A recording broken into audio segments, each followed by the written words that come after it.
Oh, hi, Ray. Oh, okay. All right. Okay. This is the last time. Otherwise, we're just going to shut this down and try it again next week. We'll test the technology during the week, and maybe next Friday I'll do two dialogue episodes, one with Burton and one with Mark Stewart. Um,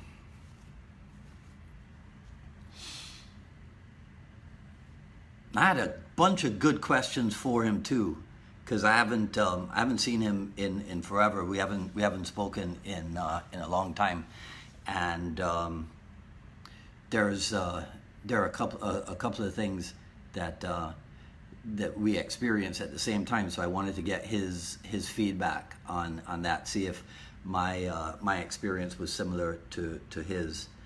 So, Sifu Nick. Let's see.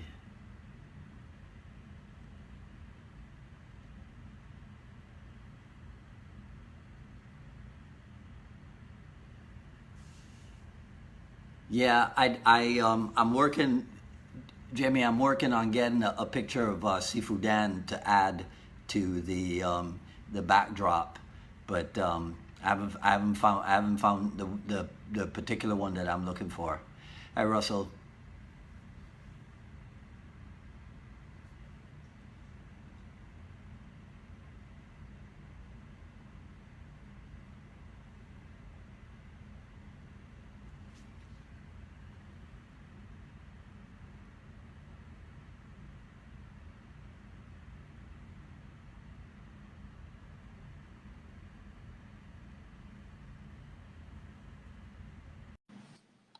Okay, I see some smoke. Maybe we'll get some fire.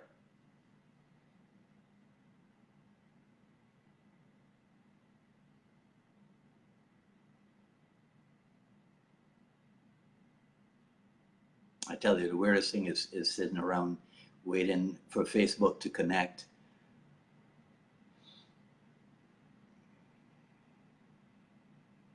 Ta-da! Unbelievable. I tell you, all right. But like everybody who's been enduring this with me, you are worth the wait, sir. Nah, we'll see. We'll see about that.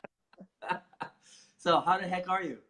I'm great. How are you? Oh man, it's been such a long time. It has been. I'm just turning up my volume here to hear you Okay. better. Yeah. There All we right. go. Okay. How's that? So I have. I mean, I'm so excited to be in touch with you again. That and this list of questions that I have is probably not going to be chronological, so you're going to have to try to keep up with me. That's fine. Whatever you want. Right.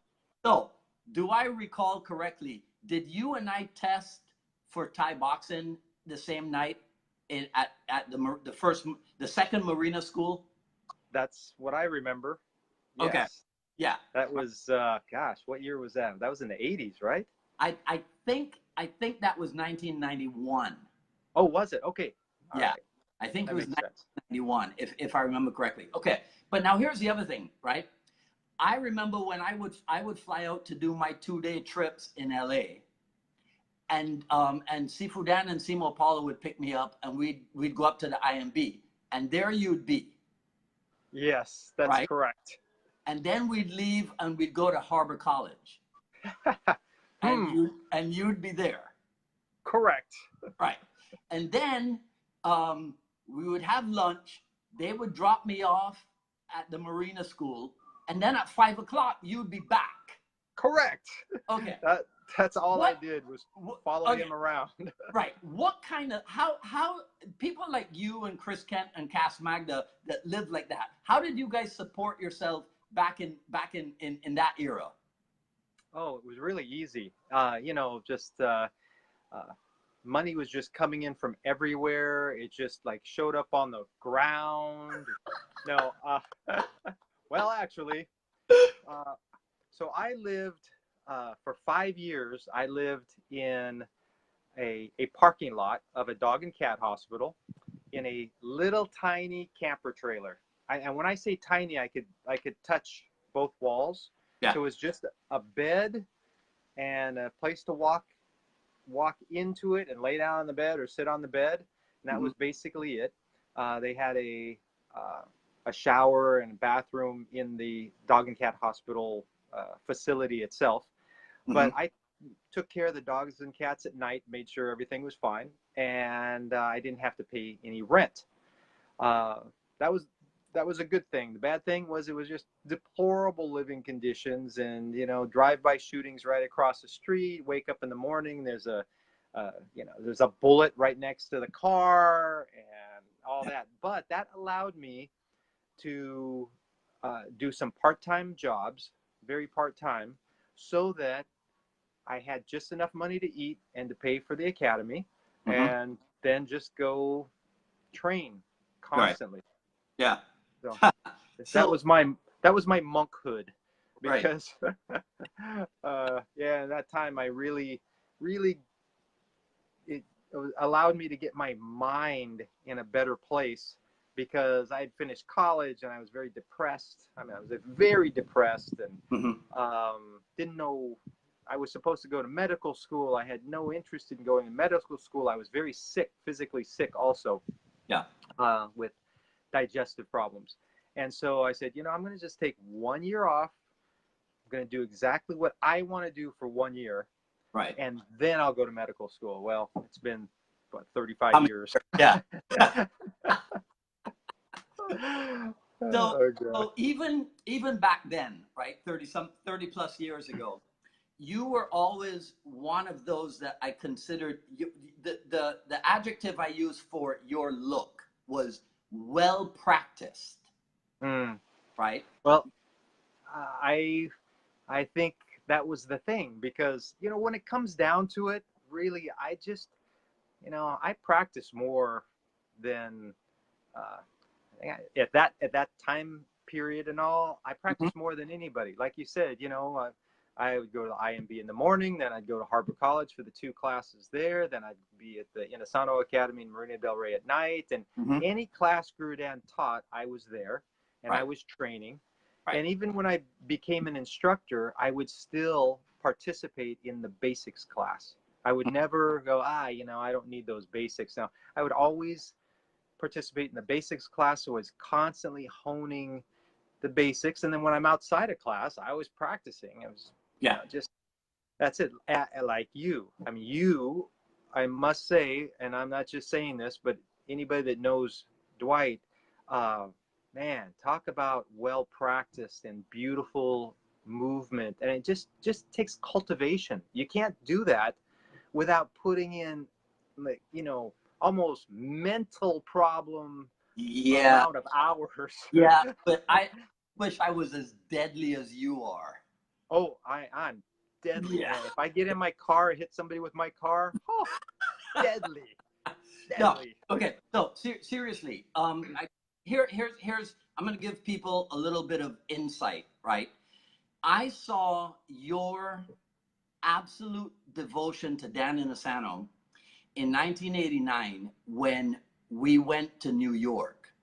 And you and I were part, do you remember? You and I were part of the protection detail. I remember. Right. I remember very well. Neil Colliff's Academy, and like, oh, geez, there was supposed to be like 50 people. It turned out to be 180 people at the seminar. That was interesting. Yeah. Right. But here's another thing, right? That I want to share with people so they have some insight. When you and I started talking about doing this program today, the first thing you said was, "Oh, it's gonna be on July 20th. That's the anniversary of Sidro Bruce's passing." And I'll be honest with you. I thought to myself, that's interesting, because here's Burton Richardson, Mr. Reality Training, Mr. Silat for the Street, Mr. Battlefield Kali, Mr. Jeet Kune Do for the Street. How come he has this sentimental stroke, this sentimental aspect that the first thing that he says is, "Oh, you and I are going to be talking on the anniversary of Bruce Lee's passing." That, Yeah, yeah. So blend those two for me. absolutely.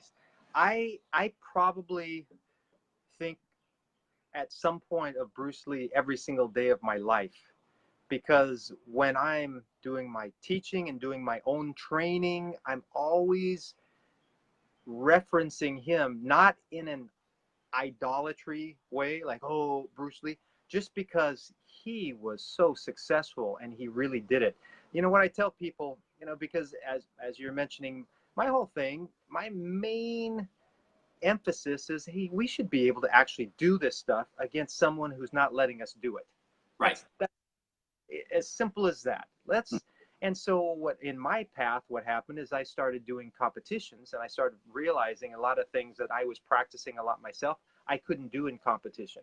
Yeah. And as a matter of fact, just like, not even at all. And just to be clear on that, after a while, it was after the second competition when I really realized, like, oh, it's not so much me, it's the stuff I'm trying to do, it's the techniques I'm trying to do. And then Guru Dan's voice, these little snippets start coming up in my brain, all these things that he had said that went whoop over my head.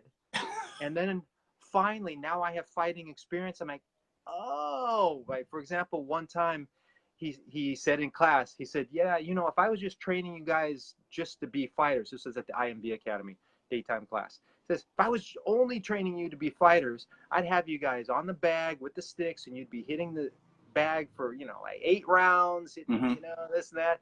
And honestly, then he pointed at me and he goes, but he'd be the only one here because there's something wrong with him. and that popped back in my mind, like, oh. And then I remember so vividly one time when he went, it was stick and dagger, and he goes, okay, the guy hits, and he goes, disarm, takes the knife away, 1,000 shots, takes the guy down, puts him into a lock, and everybody's just flabbergasted. Mm-hmm. And then he says, of course, I'd rather just step back and hit the hand. But anyway, right. Like, oh, he really would rather just step back and hit the hand. Yes. And it just didn't. So he gave us everything. Mm-hmm. It's just, I didn't have the point of reference to understand what was most important, even though he would say, I'd rather step back here, right. Let's do this. So the point being that, getting back to Sigong Bruce, think about him when he was doing he got his big chance. He's going to get to do the international. Yeah. He's going to demonstrate. This is where he's going to come out, and everybody's going to see who this guy is. So this is his big chance. So what's he going to do? He's going to do, 2-finger push-ups. He's going to do the 1-inch punch. He's going to do some, the finger jab demonstration. Mm-hmm. But he also put the gear on and he sparred. Now, who does that? Right. Who thinks it's so important that he's actually going to put the gear on and go, hey, look, now watch us do this when it's not just a demonstration. Yeah. And so that whole philosophy of saying, hey, we want this to really work for real, is my thought is that at some point, and it has happened, some of my students are actually going to get into a real situation. And I would feel if I didn't actually train them the very best that I could, and mm-hmm. actually have them experience Jeet Kune Do as well, not just learn mm-hmm. techniques, but actually the experience of going against someone who's fighting back, right? Then I feel like I could fail them, that I need to at least give them a fighting chance. Yeah. And as it's happened, I've had 3 different people actually had been attacked with knives of my students over all these years, and they all came out fine because they had spent a lot of time dealing with someone who's coming at them, just like, really coming at them without just giving it to them. And mm-hmm. so they were able to do something very simple and basic. But so coming back to Sigong Bruce, he's the model. Yeah, he really is the model. Yeah, besides Guru Dan. Guru Dan, Well, we'll get to him. So a few things come out of that for me. One, you said that you went into competition to find out what worked, right? Now that sounds that could sound to some people to be antithetical to Jeet Kune Do, because Jeet Kune Do is not about sport or competition. Correct. You see? Yeah, So clarify yes. that for people who might be confused by the point that you're making. Yes. Okay. For example, if we look, we say, okay, you know, JKD is for street self-defense. It has nothing to do with competition. Okay. Well, if you are practicing, say, you know, Tan Sao Da into a Pak Sao into a Jik Chung Choi and all that, you know, those are, you're basically blocking punch and returning punches. So why can't you just go, hey, let's take this up a notch and let's actually go in, and the guy's going to actually try to hit me as hard as he can. Now, I'm not telling everybody that's what they're supposed to do all the time, because we're going to talk about that later. That sparring is not fighting. Sparring is where you try not to hurt each other. Nobody should get hurt. But to take it to the level of fighting, you go in there. I mean, what's the difference? You're like, oh, I couldn't use my finger jab. Well, yeah, when you're doing your Tan Sao Da and your Pak Sao, the Jik Chung Choi, there's no finger jab in there either. So it's like, why not be able to use that? And as a friend of mine once said, he said, you know, if you can't hit somebody in the face with your entire fist, how do you think you're going to put your finger in their eye? Right? Right. So let's start with the big old gloved hand and the entire target of the head. Let's start there. And if we can do that, okay, now let's try to take a smaller target and put it, you know, with the smaller weapon. Yeah. Okay. Then the other thing is, okay, you know what? Let me drop that for a second. Yeah. Ego. Yes. Here's what I remember about you. You actually had the guts to say, you know what, guys? I may have been headed in the wrong direction with all my fancy technique stuff. I'm paraphrasing what you said. But you had the courage to say that publicly, right? And I remember when I heard you say that, I thought to myself of, I'll paraphrase something that Segun Bruce said. Jeet Kune Do is about kicking the stuff out of your own ego, right? Exactly.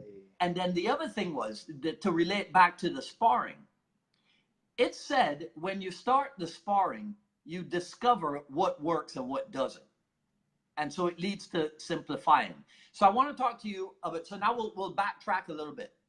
Talk to me about reality when it comes to kicking and punching and sparring. When did that happen? When did that occur? Because I think I remember a story about you saying that Richard Bustillo said, okay, bring your boxing gloves next week. And yeah, you remember that. Yeah, and a whole bunch of people disappeared. Oh my gosh. So this was at the original Kali Academy. So this is 1980. Okay. And a class would start every once in a while. And so you had your name on the list, and then they'd call and say, okay, we have a new class starting. I got the call, went in, it's in the summertime, and there were 40 people in the class, in the brand new class.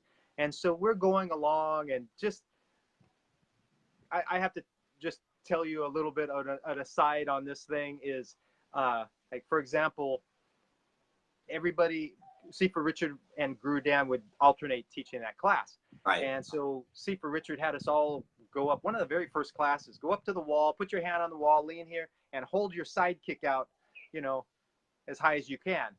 And I'm looking around, everybody has their side kick up around, you know, shoulder level, some up, you know, head level. And I'm down around the kneecap. That's as high as I can lift my leg. And I remember thinking, oh my gosh, I have a physical problem. There's my body doesn't work like everybody else's. I had no idea. But it turned out everybody else was already a black belt, and I had no training. But so there was a lot of humbling happening in that class to begin with. Yeah. So then everything's going along just fine. And Sifa Richard, as you said, okay, next week, and this is maybe about 2 months in, still 40 people in class. Next week, everybody, you got to bring your boxing gloves. brought the boxing gloves. Everybody came in, again, 40 people, and we started sparring. So, you know, somebody got a bloody nose. I remember he called time, and I put my hands down, and the guy hit me with a hook afterwards and really tweaked my jaw. And this and that. Anyway, the following class, there were 8 people in class. It went from 40 to 8, like that. But here's the thing. Yeah. You know, any school owner out there is going, oh, we're not doing any sparring. Forget that. We're not going from 40 people to 8 people. Yeah. But the problem was, it went from very beginner level to, okay, put the gloves on, and basically just going for it, right? And people are just getting wrecked. And, you know, that was a very Seafood Richard way of doing things, you know, back from, I actually boxed at the gym that he used to box in when he was growing up. And this is it's a rough gym. Yeah. And so the point beyond the sparring, it has to have progressive resistance, variable intensity, and you should do it safely so everybody can spar, but no one's getting hurt. And then you will have certain people that go, oh, I'd like to take it to the next level. So I have students, I have plenty of students that like to spar hard, safely, but they spar hard, but not everybody. So in the end, I get a lot of people that do that, but I also get a lot of people that will spar very, very lightly. But they are dealing with a resisting opponent all the time, which is that's the whole point of it. That's the whole thing Bruce Lee was talking about. It's like, you know, Bruce Lee said, students are going to want more and more techniques until you make them spar, right?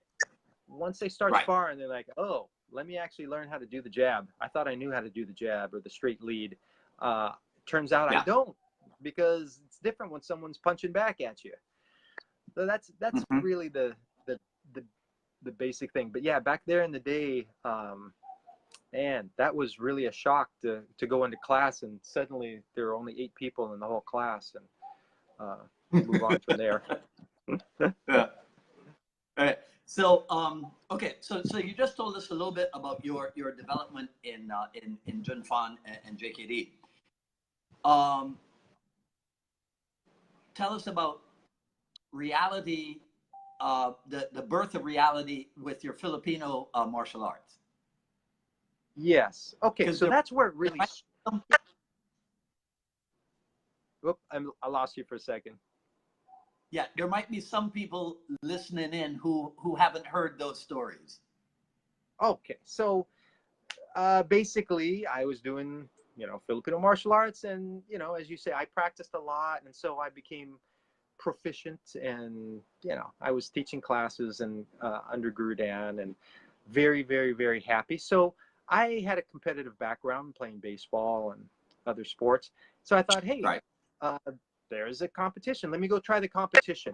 And actually, just to be clear, I didn't do it to go, hey, let me see what works and what doesn't. I was just like, oh, I'm just going to go to this competition, you know, win the championship, and this is going to be great.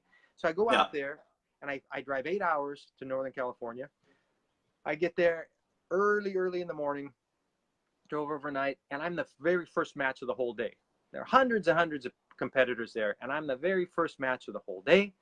And I go out there, and they say, go. And the guy starts moving around. It's a point, sort of, it's once they hit you, you stop. And the guy's moving around. And all of a sudden, I remember just having this sensation of, oh, this doesn't feel like what I'm used to. And the guy just wound up. I mean, just reared back and boom, threw in this angle 2 at me and hit me right in the head. I didn't even move. Like, all right, okay, point for the guy. Okay, so all right, let's go. Now we start moving. I start moving a little bit, and this time he does the same thing. I'm telling you, he just reared back. Here comes the angle 2, and this time he's like, and I hit him on the hand as it's coming in, and his stick hit me in the head. They gave him the point. So okay, geez. So now I'm a little more waking up, and so I start moving around, and we move around. I think he got me one more time. That was it. Match was over. So I drove 8 hours to have about a 2-minute match. Right. And see, that's where, again, Guru Dan says, I'd just rather move back and hit the hand. Well, I didn't Yeah. even move back, right? Because I wasn't used to that kind of thing where someone actually coming at me. Okay, so I go back and I decide, I just have to train more. And as you know, I was training more than anybody else. But my thought was, oh, I have to train more. And so I just kept doing the same things, but even more. You know, that whole thing, you know, if you're digging a hole in the wrong place, you know, stop digging, right? You got to go do it someplace else. But I doubled down and I did everything more than ever, went back to another tournament and the same thing happened. And then I'm driving home and going, oh, and I realized all the matches I watched, all those fights, I didn't see anybody doing certain things. It wasn't until much later that I realized that a lot of it was due to the sword. A lot of the techniques we were doing are actually sword oriented, going block check and come through here. You know, if you go block check and you hit to the ribs, hitting somebody hard in the ribs isn't going to hurt them, really. I mean, maybe the next day, but it's not going to stop them. But that's a sword technique. And the swords bind, so you can go block check and all. So anyway, I had this thing, and again, like I was saying, then all of a sudden it's Guru Dan speaking. I'm like, oh, I understand what he's saying now. It was totally on me. He was giving me everything. It was just totally on me that I didn't perceive these things. And then later on, one night, Mark Denny comes up to me, and I trained Mark Denny in Silat and some other things, and taught him privately. He comes up to me and goes, hey, I know you like to stick fight. There's a friend of mine who likes to stick fight. Do you wanna spar with him tonight? I said, oh, sure. So after class is over, this guy comes in, big guy, Eric Noss, and he's real nice guy, real big. And so what we usually did was either we would spar with very light rattan sticks and have the gear on from head to toe, like that big jacket and the head gear, the whole thing. Or if we just had a helmet and a glove, then we would use a soft stick and we just go light with the soft stick. So we just put on a headgear and a hand protection. That's it. And he comes up to me and goes, is it okay if I use this stick? And it's a big old stick this big. I mean, it's a huge, huge stick. And I said, oh, sure. Okay, no problem. And so I got one similar. I remember thinking to myself, wow, we are going to go so light. Because obviously, you know, we just have the headgear and hand protection. We're going to use rattan. It's a big, thick rattan. We're going to go so light. And so we're about to walk out. And Mark says to me, hit him because he's going to hit you. And I'm like, well, yeah, that's the point. We're going to be doing some sparring, right? Isn't that, you know, I'm thinking that's the point. I thought that was such an odd thing for him to say. So we go out, we start moving around, and he tries to rip my head off with a stick. Just this gigantic two-handed backhand, trying to just rip my head off. And fortunately, I was able to block it, but no follow-up whatsoever. It was just like, whoa, whoa, whoa, like this. And then he comes down and he drops down in full power shot at my kneecap, and thankfully I moved my leg. By that time I'd done a lot of hand and leg sparring, so I moved my leg. And so I'm thinking, what's wrong with this guy? This guy's trying to break my kneecap. What is with this guy? And so I, you know, should have just stopped, but of course, you know, the ego, whatever, you're in there and you're doing it, so you just keep going. And then after he tried to hit my knee maybe 4 times, and I was able to evade it each time. And again, I'm thinking this guy's crazy. There's something wrong with this guy. The round ends. He takes off his mask. He's got this big grin on his face. He comes up, gives me a hug, and says, oh, I was trying to hit your knee. I couldn't hit your knee. And I'm like, what is wrong with this guy? This is a mental issue. But when I went home that night, again, the thought is like, oh, wow, I really didn't handle that well, because I blocked shots to the head, but I didn't have the wherewithal to go block and return because I was so overwhelmed with the power. And so then it's like, oh, well, I got to do this thing. And then over, you know, doing it very often, many, many nights, then we did this thing in this place, Ramblers Park. Anyway, it became term dog brothers later, and they gave me the name Lucky Dog. Yeah. But yeah, that was another really seminal moment of going, oh. And then as I went on to my training, then I met someone here in Hawaii, Egan Inoue, and he was one of the very early no holds barred fighters before it was called MMA.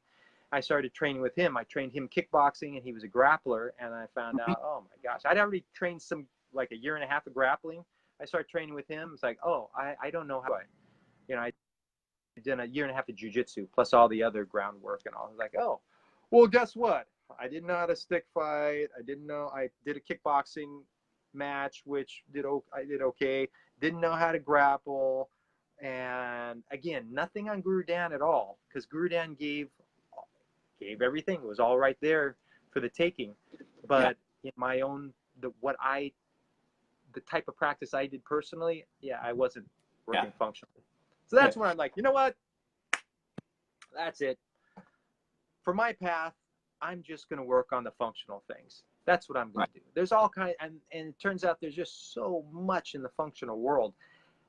And for all those out there that like trapping and have heard over the years that I don't like trapping and trapping doesn't work and blah, blah, blah, all that sort of thing, I don't say that. I've never said that. I said trapping is difficult to do against someone who's just throwing punches at you, because it is. All you have to do, this is my thing, try it out for yourself, right? Yeah. Just try it out for yourself. Bruce Lee said it's all about, JKD's personal experience. It's a personal art. It means each individual has to have their own experience. There's I don't know if you people out there have heard this, but there's this thing, absorb what is useful, right? I think you may have heard of that one, right? Well, some people know that it actually goes absorb what is useful, reject what is useless, add what is specifically your own. Yeah. But actually, that's 2, 3, 4. Number 1 is research your own experience. That means doing the sparring, getting in there, actually getting fighting experience. So research your own experience. Then once you've researched your experience, you have experience, then you can absorb what is useful, because you know what's useful and what's not. You can reject what is useless for you or for right now, and then you can add what is specifically your own. Those quotes are real popular. Everybody knows them. I sometimes wish that these were as popular. Learn the technique, practice the technique, functionalize the technique, right? Because those guys we were given by Sifu Dan in the early days, but you never hear about that stuff anymore. And it's just as valid. True. It's just as relevant to the popular stuff. Anyhow, but I gotta do some not show and tell, show and ask. So I'm gonna show stuff, and you have to tell me what was going through your mind at the point. Okay, I'm having a problem because your video stopped working. Okay. I have a freeze frame of you right now, but okay, it's fine, because on my end everything's okay, so it'll work out. Great. Beautiful. All right, so you ready? I don't know if you can see these. That's I can't.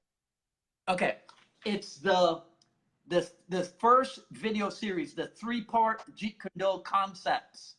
Oh, come on. You have that? Oh, gosh. This is the Dwight Woods Museum here.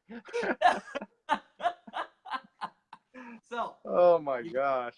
Because here's the thing, right? Here's the thing. You have such an extensive body of work, right? That I think it would be great for people to understand if we backtrack 20 plus years and find out how you were thinking at that time, why you were thinking what you were thinking. So talk to us a little bit about video series number 1. To the best of my knowledge, that was your first series, Jeet Kune Do concept. Yeah, I did do one single video in Japan with for Yori Nakamura before that, but that was the one you have was the first actual really series. So Yeah. yeah, my mindset at that time was, okay, they want me to do a 3-video series, and I have about 400 videos worth of stuff. How am I going to do this in 3 videos? So I decided I was going to show a little bit of Filipino martial arts, and then also just for the whole JKD concept. So the weaponry and the movement from the weaponry, and then on and on to the kickboxing, to trapping, to everything. And so my mindset was, okay, let me do as much as I can. So I had a list and the whole thing. I remember vividly leaving that day after we shot all 3 videos, getting in the car and thinking, oh, man, I didn't do this, and I didn't do that, and I didn't do that, and didn't do that. I was very disappointed. Yeah. And then when the videos came out, I remember thinking, oh, actually, I did quite a bit, didn't I? So, but yeah, my mindset at that time was just to share a wide range, which is one of the JKD concepts, is to be a complete fighter. Don't just only be a trapper. Don't just be a kickboxer. Don't just be a grappler. And don't just be a weaponry person. Make sure you can just be able to do it all, because you don't know what's actually going to come up in a real situation. So that was the basic idea there. Okay.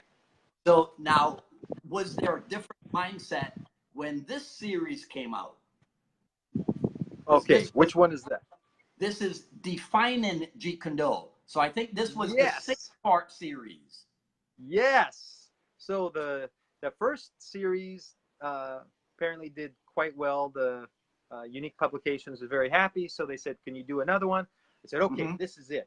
I'm gonna go now and go step by step by step through each increment of what, again, a complete fighter should be doing." So I went through every little sort of thing, and the whole deal went in a lot of detail, and that was basically the idea there. But at that point, I still didn't have the sparring aspect as the base, which I totally had missed at that time. Right. Basic, it's like anything else, right? You want to play basketball, you go learn how to play basketball a little bit, then guess what? You got to play a game, or you got to scrimmage. So you actually know what it's like when someone's trying to take the ball away from you. But so on that second series, it was all about, hey, let's just go every increment of the art, from not just trapping, but hey, let's look at trapping right to right, trapping right to left. Let's look at when someone's taller, and just it was a very complete series. Yeah. Okay. Then so I did. This is. Can you see this one? I'm sorry. I've got a freeze frame right now. Okay. So this is Straight Blast Gym, but this I couldn't find a picture of series 1, but this is the Straight Blast Gym, Burton Richardson series 1 and 2. So what's the mindset now? Now, see, that is where a lot of things changed. And oh man, did I take some flack for that one? Because as you said, at that point I had now trained with Egan and his brother Ensign, who was a MMA champion, Pride champion. These guys are really, really, really good athletes and fighters. And so that's when I realized, like, I couldn't do my Silat all of a sudden. And I did Silat in Dog Brothers stick fighting. I did sweeps. I did head tilts. I mean, I was applying it. I did Silat in stick fighting tournaments. So I was applying my Silat. Then all of a sudden I get to these guys and I can't apply any of my Silat. I'm trying it. I can't do anything. And so that's where I I got to put this aside. If it doesn't work at all against these guys, I got to put this stuff aside. And basically, like, I got to do what they're doing, because are you saying that you had to start over? I had to start over. I just basically, there's this philosophy thing, Descartes, tabula rasa, clear the table. Like, wow, I'm gonna start all over. And oh man, especially the grappling, Dwight.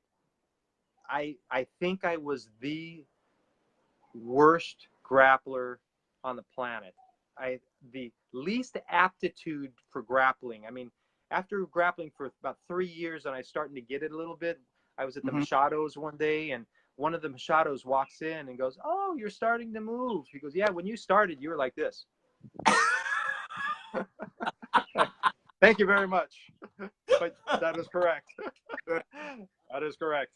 Yeah. But again, it's, you know, it's all about the truth. Honesty is the first thing. Honesty. You have to be honest with yourself. If you go in and you go against somebody who's resisting and you can't do anything, you can either pretend it didn't happen and then you don't get better.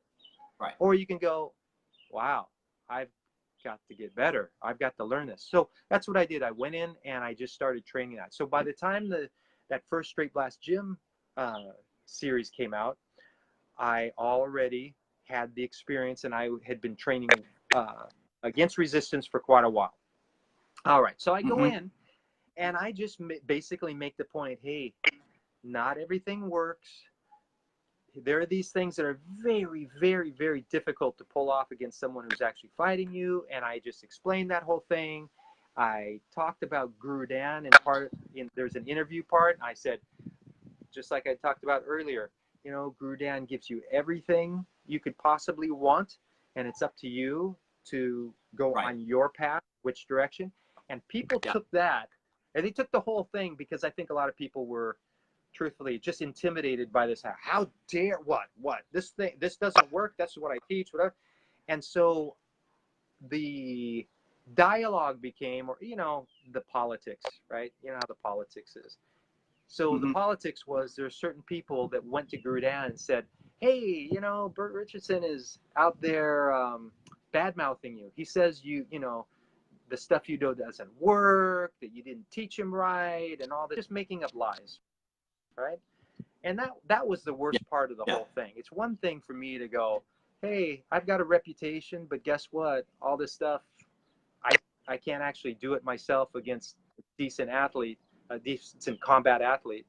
And, you know, just going, okay, I'm going to change my way. I'm going to go a different direction, start again, just start from the beginning and work my way back up.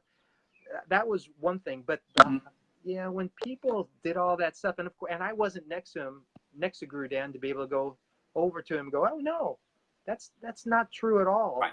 And so, yeah, I heard that he was very upset. Of course he was upset, because I was so loyal to him.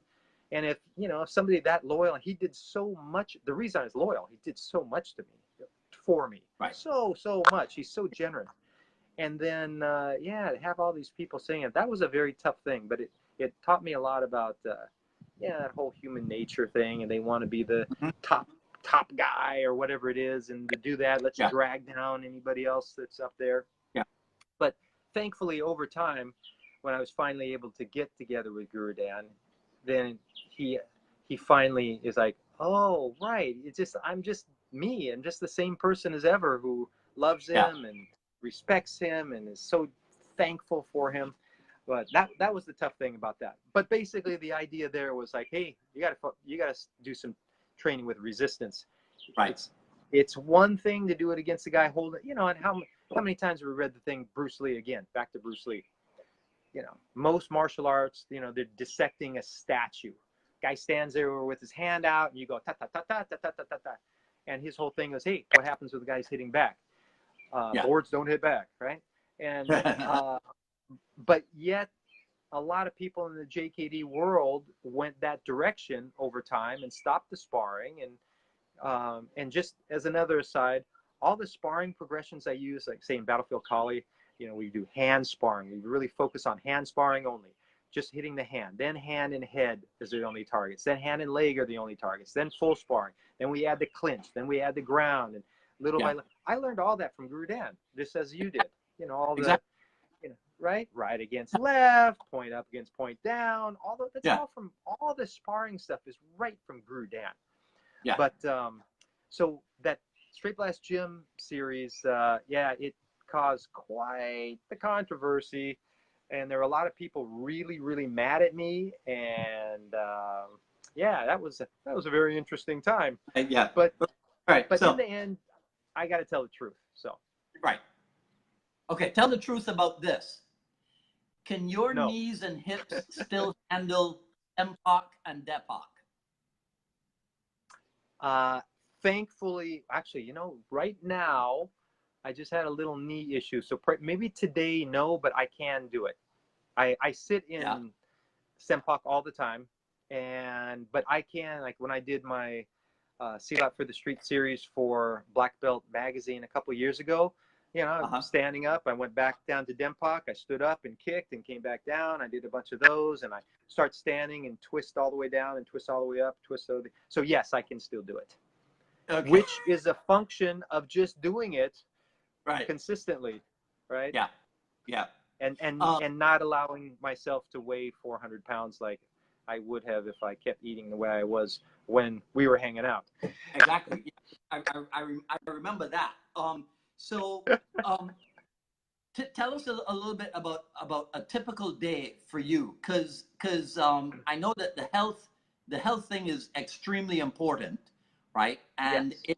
It's what, 10 a.m. where you are? Yes, it's about right. 10 a.m. Okay, yeah. So give us an idea of what a typical. Do you have typical days, or is every day different, or? I have a lot of typical days. Yes. So our typical day here, get up, and often before we even have breakfast, first thing I do when I get up and I got this through Guru Dan from John Lacoste, is I drink a big cup of water, like, I don't know, 16 ounces of water. That's the first thing I do. I get up and I drink the water. Then most mornings, then my wife Sarah and I, we go out and we train. So we put up the mats, and guess what we do? We start standing and we do open hands. Sometimes we put the helmets on and go with the gloves and closed fists, but we do kickboxing sparring, then we do clinch sparring. And anytime we're doing this, at any time I might pull out a training pistol or a training knife. So it's just integrated in there. So anytime we're sparring, we're always looking for that. It's actually not just a thought that, oh, look for the weapon, but actually it's in the training. So you're programmed to do it. And then we go to the ground, and then we work the ground. And the ground is with striking and eye gouges and groin hits and all. And basically we do, usually ends up about 30 minutes. And then we do a little physical therapy afterwards, like certain, you know, wall sits and certain things to make sure our body's all straight, you know, and that we do four mornings a week. Okay. Then we have breakfast, and then after that, usually I spend time then researching. So I'll go watch videos, I'll read a book, whatever it is, I'm researching martial arts and martial arts technique, martial arts philosophy. I'll watch fights and see what people are doing that's effective in actual fights and this and that. And then we spend a lot of time together as a family. My daughter's homeschooled. And I should have mentioned, my daughter comes out and she trains also with us. She's 8 years old. Yeah. And then I was going to bring that up. Yes. And then we go about our day. Then I go Tuesday and Thursday nights. I teach my classes in Honolulu. And but we have ample time. Basically, what I did is we said, you know what? We are going to prioritize free time so that we have free time in our life to enjoy our life and do the things we want to do. That's what we're going to prioritize, which is why I do not have a full-time school. If I had a full-time school, I would have to be there all the time. And you know how it is. If sometimes you get to that point where you're teaching, 30 classes a week, and it starts to become a chore to go teach. So I always want to have it so it's fresh. So I chose, instead of, I could have made more money, but our quality of life is very, very high. So we prioritize family time. Then I have people come over and train with me. My students will come and train, and I'll teach privates. People come over to take privates from me, and so that's basically what it is. We go enjoy this island. We enjoy the island life. It's pretty awesome. Got to come over and check it out. It sounds pretty awesome to me. Yeah. Now, who names gives the titles for the stuff that you put out? like the MMA for LEOs, like Battlefield Kali, Silat for the streets. Is that your doing, and are you your own webmaster? Yes. So Sarah is our webmaster, but we also have somebody that helps us with some of the very technical things of putting up the videos and such. But so Battlefield Kali, for example, I was in Reunion Island. That's where Sarah is from. It's a if you go if this is Africa, Right. you go down to South Africa, and there's Madagascar is right here. You keep going, and there's a little island called Reunion Island out there, and that's where I met Sarah. I was teaching a seminar, and after going back a couple times, we ended up getting married, and she moved to LA. Then we moved here. So I was in Reunion one time, and I was explaining to a guy there who had done a lot of training. He trained with Sifu Richard Bustillo, and so he's a fairly prominent martial arts instructor in Reunion Island. And I'm explaining the Battlefield Kali. He's taking a private from me. And so we did a little bit of sparring, and he was surprised and this and that. And he just looks at me, he goes, "Oh, this is Battlefield Kali." Like, oh, what a nice term. Like, that's what it is. It's for actually going out and fighting with it, not just the artistic portion of it. Right. And so that's where I got that term. The whole for the street thing is I just wanted to emphasize that, for the street, as far as actually making sure it works to defend yourself in a real situation. So MMA for the street. Hey, you can take a great MMA guy and you kick him in the groin, and guess what? He's not going to have a response because he never practices blocking a groin kick. So we add the groin kick. You get into the clinch and you hit.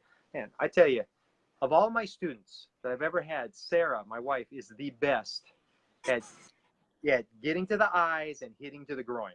Like any position, we'll be grappling, and I'll actually have a technically a good grappling position. I pass the guard, and I'm up, at the side, and all of a sudden, boom! There's like kung fu looking hand coming up there, going, and like, always. Oh my gosh, I do not grapple or spar with her without putting my cup on. Let's just put it that way. But so when I first met her, I don't think she was training.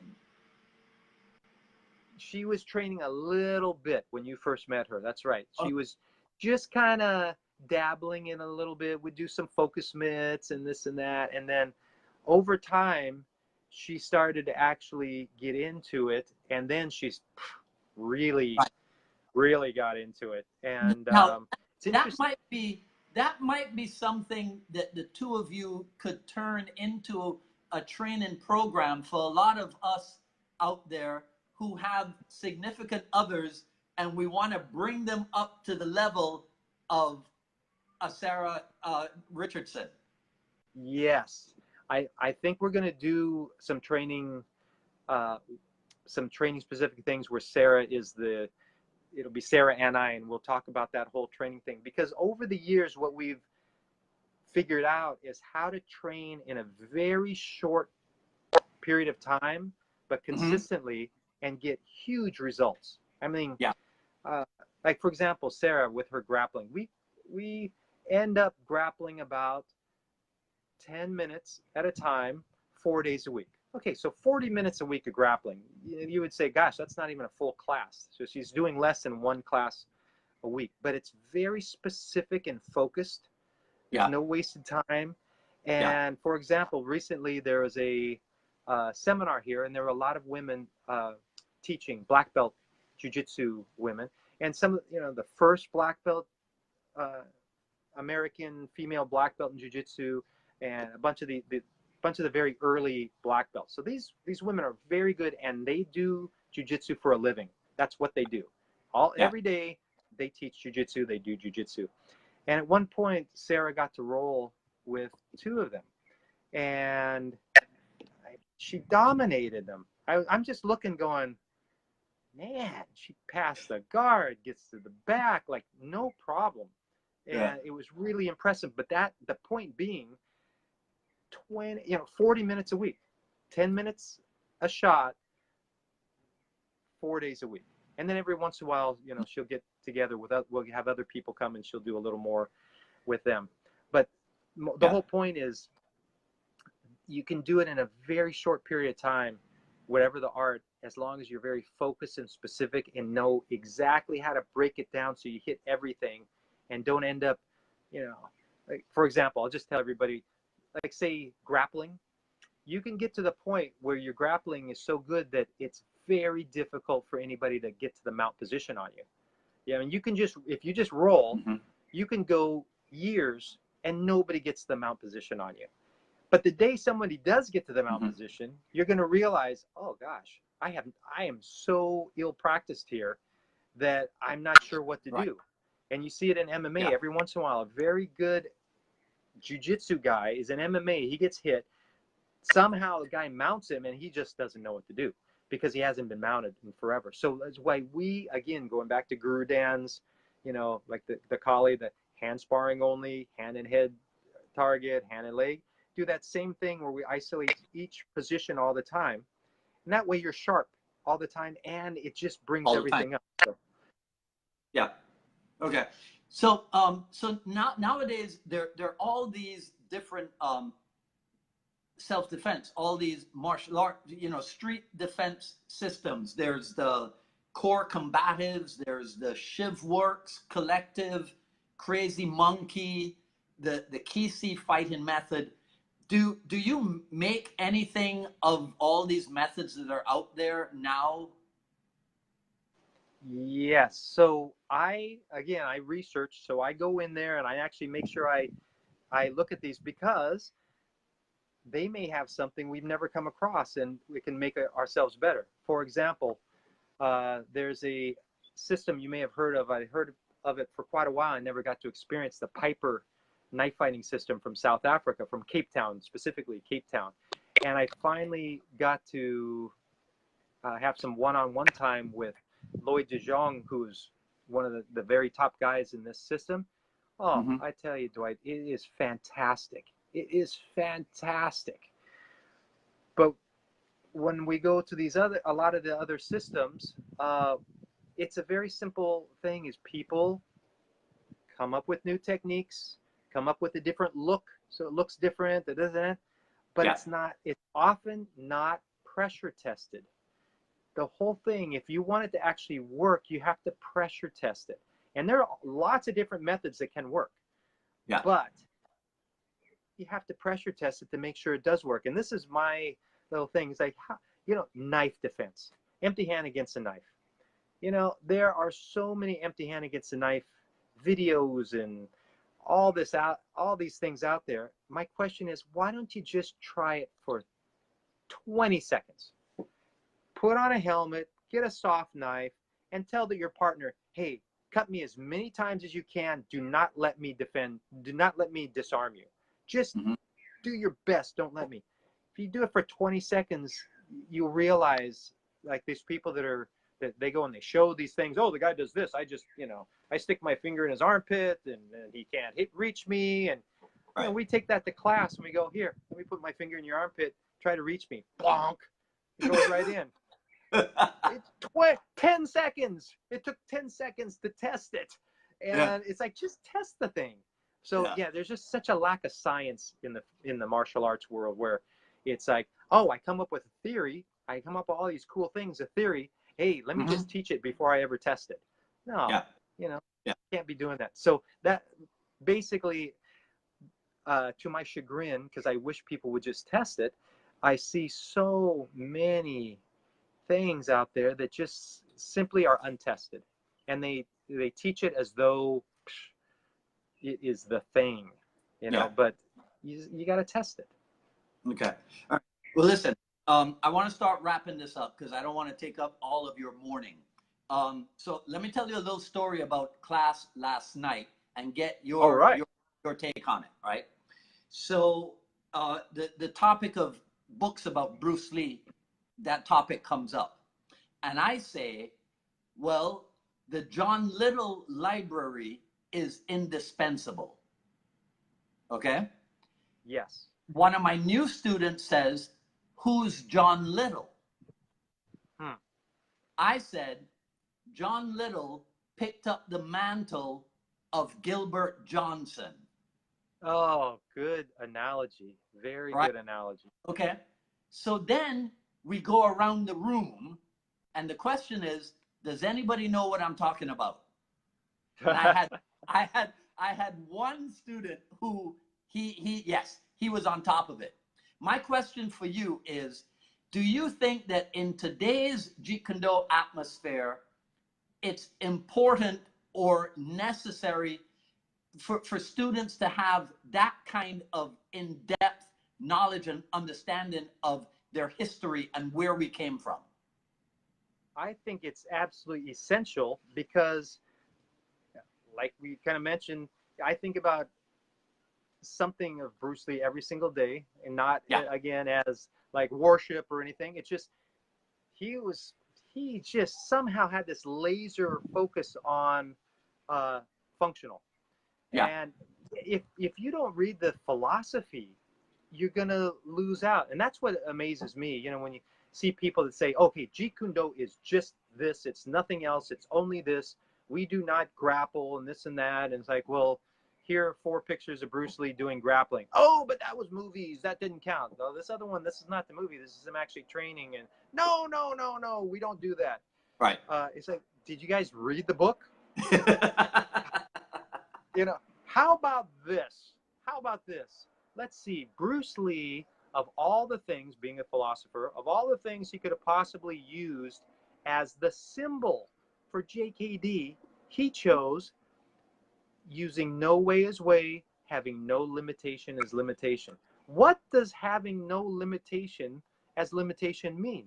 And so we need to have people go and read the writings of Bruce Lee and the interviews and all this. And John Little has just done a tremendous job cataloging all these things. We have the resource.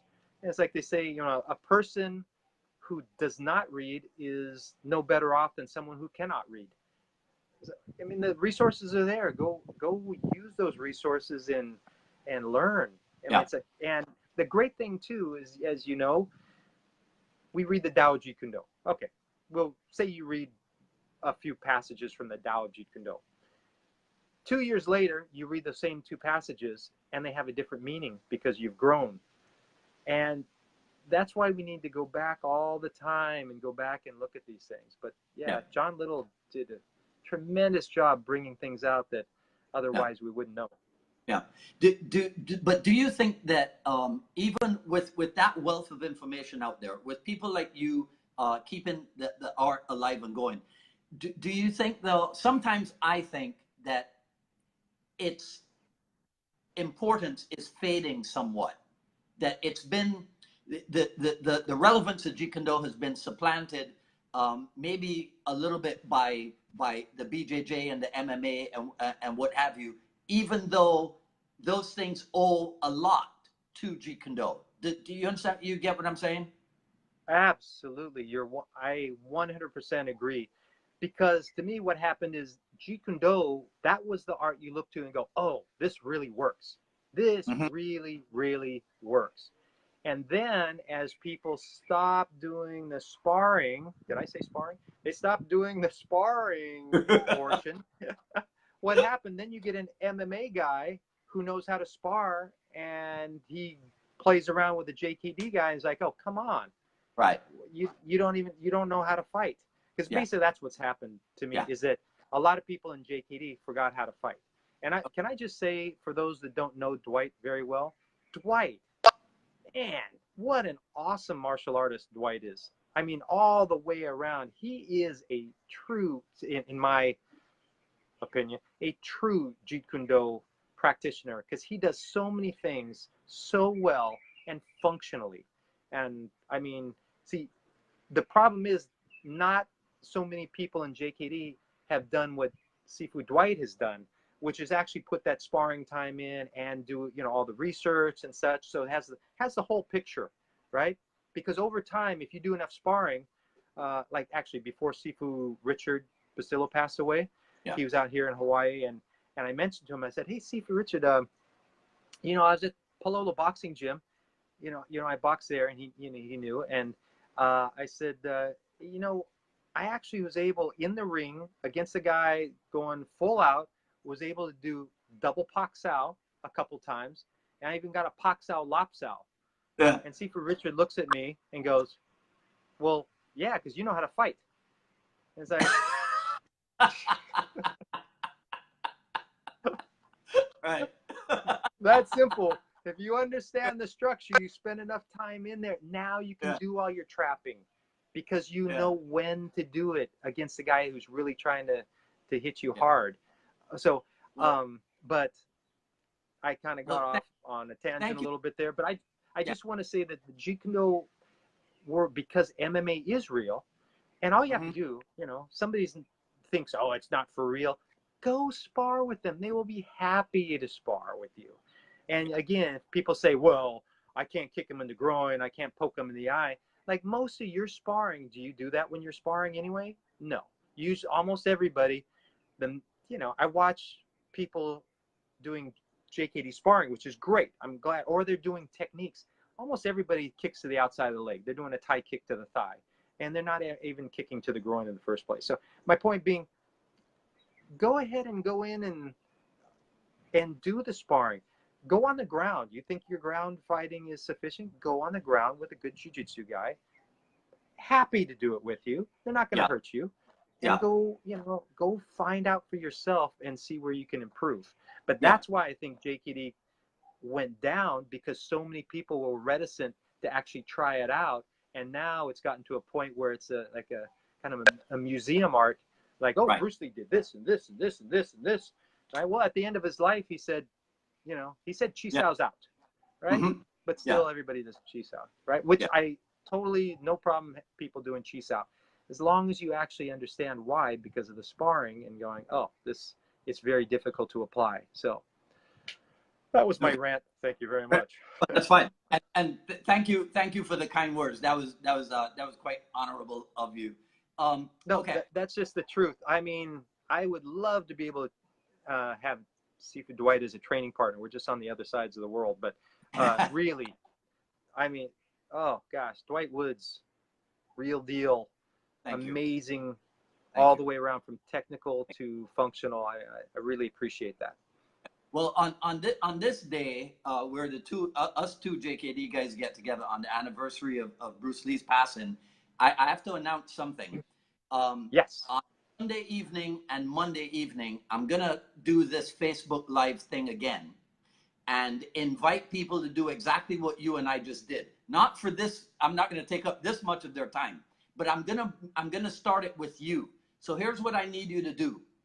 I need you to give the short story of how you came to meet, train under, and eventually be certified by Dan Inosanto.